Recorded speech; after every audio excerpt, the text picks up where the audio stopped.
পৌরাণিক কাহিনী অনুসারে এই শহরে পড়েছিল সতীর বাম পায়ের গোড়ালি, আর সেখানেই গড়ে উঠেছে তমলুকের প্রধান দেবী মা বর্গভীমার মন্দির।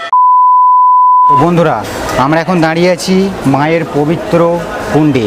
এটা যেই সেই কুণ্ড নয়, দক্ষযজ্ঞে যখন সতী মহাদেবের নিন্দা শুনে যখন দেহ ত্যাগ করেছিলেন যজ্ঞস্থলে, কথিত আছে দক্ষযজ্ঞের সময় বীরভদ্র প্রজাপতি দক্ষের মাথা কেটে নিয়েছিলেন, কিন্তু ব্রহ্মহত্যার পাপ লেগেই ছিল তার উপর। পুরাণে উল্লেখ রয়েছে দক্ষযজ্ঞে সতীর দেহত্যাগের পর বিষ্ণুর সুদর্শন চক্রে খণ্ডিত হয়ে তার বাম পায়ের গোড়ালি এই স্থানে এসে পড়ে।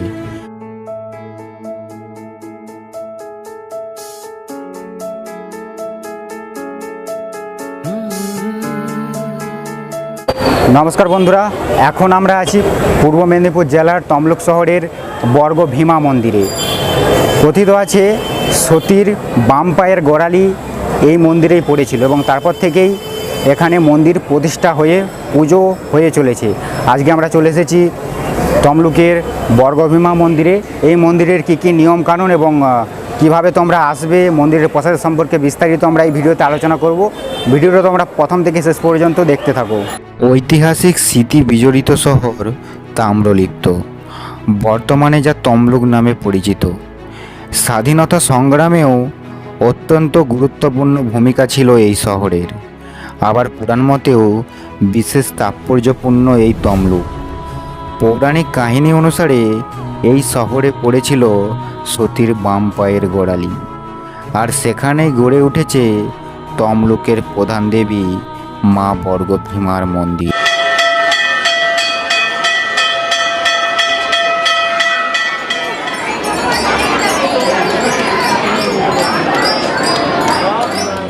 তমলুক শহরের আরাধ্য দেবী মা বর্গভীমা। যে কোনো পুজোর আগে মা বর্গভীমাকে পুজো দিয়ে থাকেন তমলুকের বাসিন্দারা। পূর্ব মেদিনীপুর জেলার সদর ঐতিহাসিক শহর তাম্রলিপ্ত বা তমলুকের আজও মধ্যমণি মা বর্গভীমা কয়েক হাজার বছর ধরে শক্তি স্বরূপিণী আদ্যাশক্তি মহামায়া রূপে দেবী বর্গভীমার আরাধনা চলে আসছে। মতান্তরে তিনি ভীমরূপা বা ভৈরব কপালী নামেও পরিচিত। অতীতের প্রায় সব কিছুই ধ্বংসের মুখে চলে গেলেও সহহিমায় আজও মাথা উঁচু করে দাঁড়িয়ে আছে এই সুবিশাল মন্দির।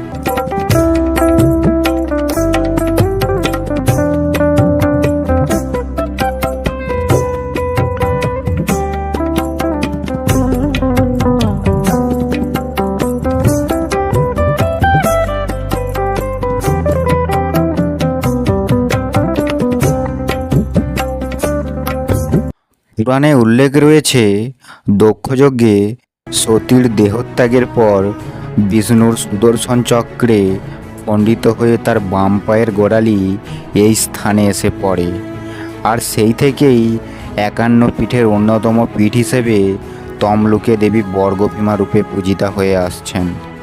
তবে প্রাচীন এই মন্দিরের বয়স কত তা অনুমান করা বেশ মুশকিল। তো বন্ধুরা, আমরা এখন দাঁড়িয়ে আছি মায়ের পবিত্র কুণ্ডে।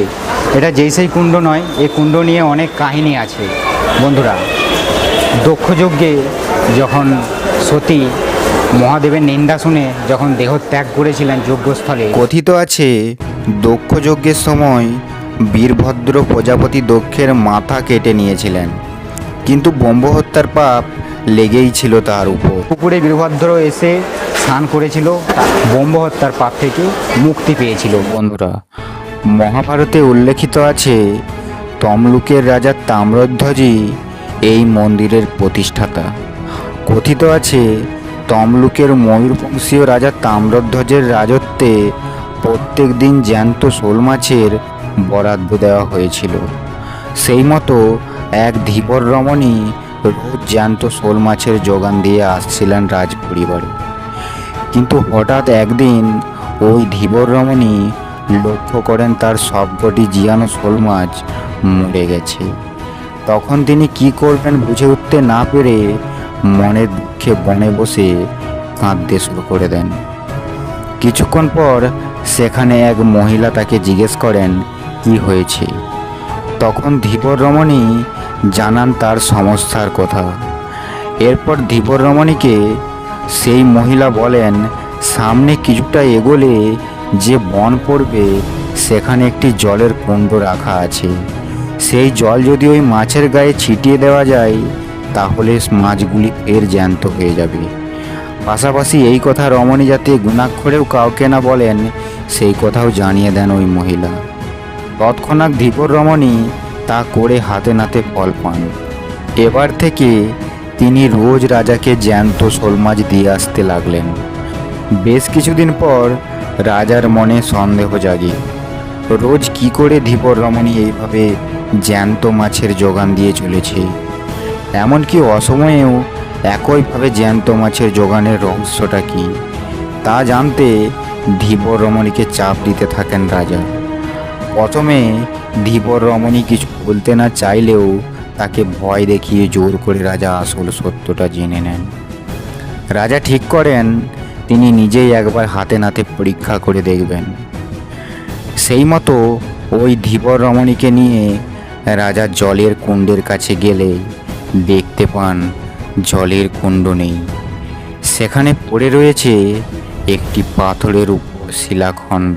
সেই দিন রাজা স্বপ্নাদেশে দেবীকে দেখতে পান।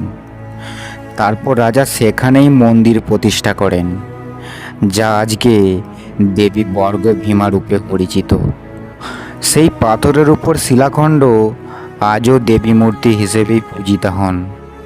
আর সেই থেকেই আজও দেবী বর্গভীমার ভোগের অন্যতম পদ শোল মাছের টক।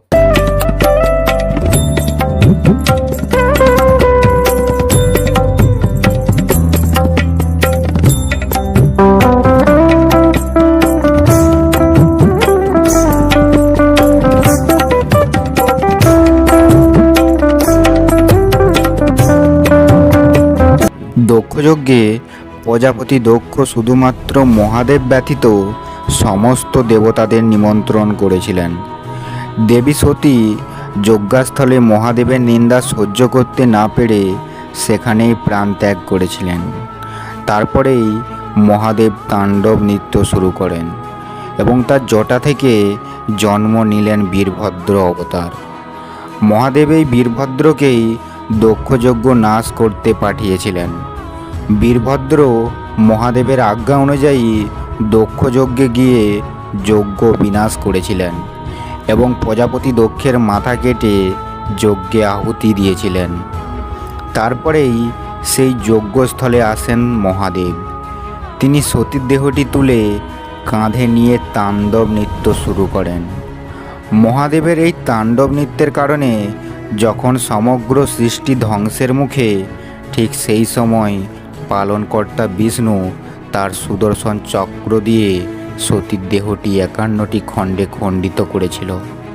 সতীর সেই দেহের 51টি অংশ 51 জায়গায় পড়েছিল, সেগুলি আজ সতীপীঠ নামে পরিচিত। ভিডিওটা আমরা এখানেই শেষ করছি। মায়ের মন্দির দর্শন করলাম, মাকে পূজা দিলাম। তো তোমাদের যদি কিছু জানার থাকে অবশ্যই কমেন্ট বক্সে কমেন্টস করে জানিও।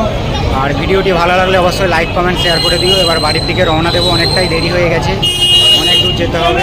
তো চলো দেখা হচ্ছে পরের ভিডিও নিয়ে। ততক্ষণ সবাই ভালো থেকো, সুস্থ থেকো। Love you all.